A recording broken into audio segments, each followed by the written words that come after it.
Bonsoir à nouveau. Donc, notre bulletin missionnaire ce soir s'intitule Une aide venant du ciel. Donc, c'est l'histoire de David Kim qui a 53 ans. Alors, il est originaire de Corée du Sud, mais l'épisode qu'il nous raconte, en fait, se passe aux États-Unis. Donc, il conduisait, l'histoire nous dit, sa Toyota Camry hors de l'autoroute et il est entré dans un tronçon de route isolée.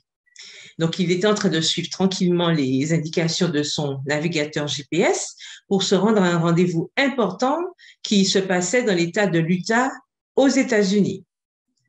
Mais soudain, il y a eu un message sur le GPS qui lui indiquait que la route n'était pas,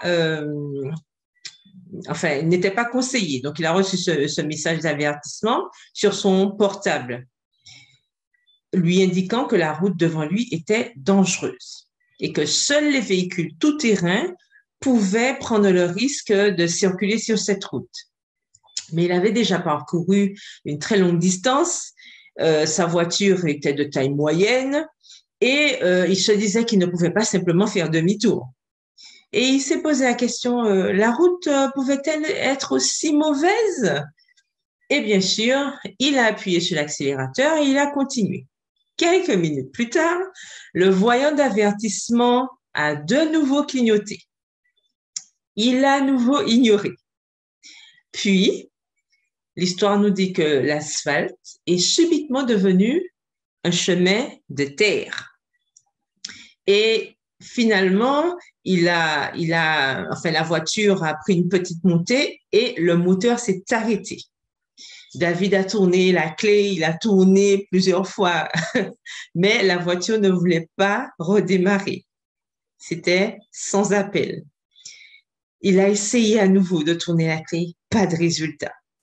Et en bas, en fait, puisque rappelez-vous, il est sur une petite colline, il pouvait voir un vaste plateau de sable et d'arbustes. Son téléphone portable n'avait plus de réseau. Et bien sûr, aucune voiture ne passait par là. Soudain, il s'est senti effrayé et seul, et il était au milieu de nulle part. Pour ceux qui connaissent un petit peu les vastes ou qui ont déjà vu les vastes plaines aux États-Unis et tout, on sait bien il s'est certainement senti bien seul. Et l'histoire nous dit en fait que David est un programmeur informatique sud-coréen, comme je vous ai dit, et il était aux États-Unis pour pouvoir participer à une formation. Il devait former des gens sur l'évangélisation via le net et sur les médias sociaux. Et voilà qu'il se retrouvait coincé sur le flanc d'une colline sablonneuse aux États-Unis. Et il s'est dit, et si je rencontrais des animaux sauvages? Il s'est agenouillé et il a prié. Voilà sa prière. Mon Seigneur, pardonne-moi d'avoir ignoré ces avertissements et d'avoir conduit jusqu'ici. Je ne savais pas que cela arriverait, mais je dois donner un séminaire ce sabbat. Qu'ai-je fait de mal? Son cœur était rempli de mélanges de dépression, de peur et d'irritation. Il avait oublié que Dieu le guidait, car il avait voyagé pendant des périodes de 3 mois à la fois. Il donnait des séminaires un peu partout. Environ 5 minutes après sa prière, il a vu une camionnette monter la colline. Un couple de personnes âgées est sorti et ils l'ont vu. Et ils lui ont demandé, qu'est-ce qui ne va pas? David leur a parlé du moteur qui refusait de démarrer. Le vieil homme s'est glissé dans la voiture et il a aussi tourné la clé. Pas de résultat.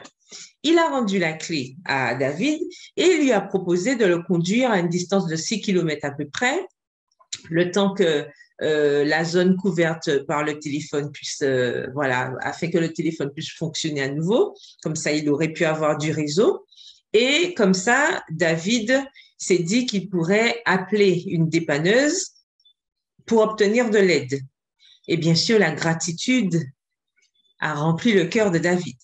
Mais, nous dit l'histoire, soudain, cet homme qui venait d'essayer de faire redémarrer la voiture lui a proposé à nouveau de lui rendre les clés. il a fait signe à David de s'asseoir du côté passager et il a tourné à nouveau la clé. Bien sûr, David était sûr qu'il perdait son temps. Ils avaient déjà essayé tout à l'heure. Il avait essayé, le vieil homme avait essayé et ça n'avait pas fonctionné. Et soudain, on entend vroom, vroom. Le son était comme de la musique aux oreilles de David. Le moteur a repris vie. Le vieil homme a appuyé sur l'accélérateur et la voiture a avancé en douceur. David n'en croyait pas ses yeux. Merci, merci, s'est-il exclamé. En lui disant au revoir, il a fait demi-tour et est retourné sur la route principale, louant Dieu tout au long du trajet. Même s'il n'avait pas tenu compte des avertissements, Dieu lui avait apporté l'aide du ciel pour qu'il puisse arriver à temps à son séminaire. Donc, il a pu aller à son rendez-vous tranquillement. David Kim, on nous précise, fait partie des nombreux adventistes du 7e jour de Corée du Sud qui servent comme missionnaires dans le monde entier.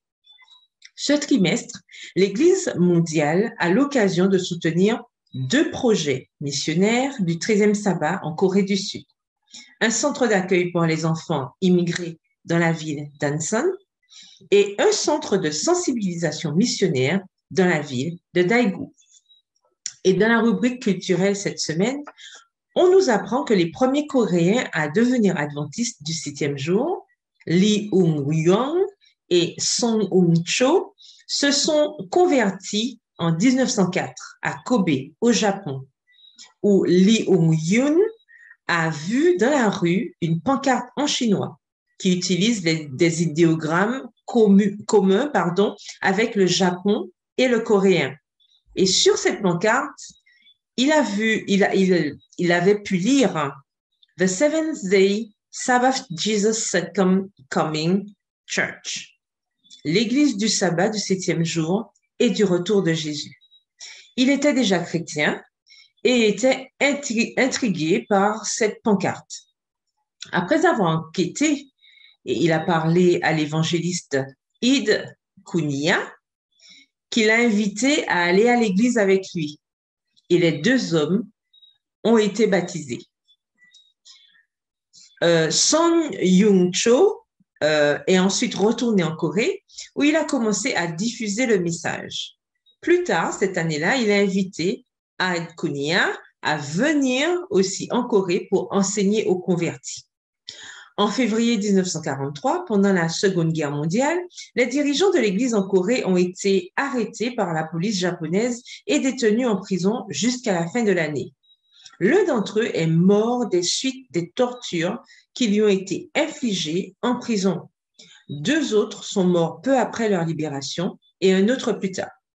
Au total, environ 40 adventistes du 7e jour ont été emprisonnés pour leur foi.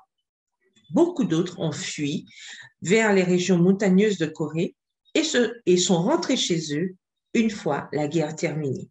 Donc voilà pour ce soir l'histoire que nous avons eue. Nous continuons à prier pour les missionnaires tels que David Kim. Nous prions aussi pour les adventistes de cette région qui continuent à faire ce travail, qui continuent à participer à la mission afin que d'autres puissent entendre parler de Jésus. N'oublions pas notre offrande du 13e sabbat afin d'aider ces différents projets. Que Dieu vous bénisse. Bon sabbat à tous et à bientôt.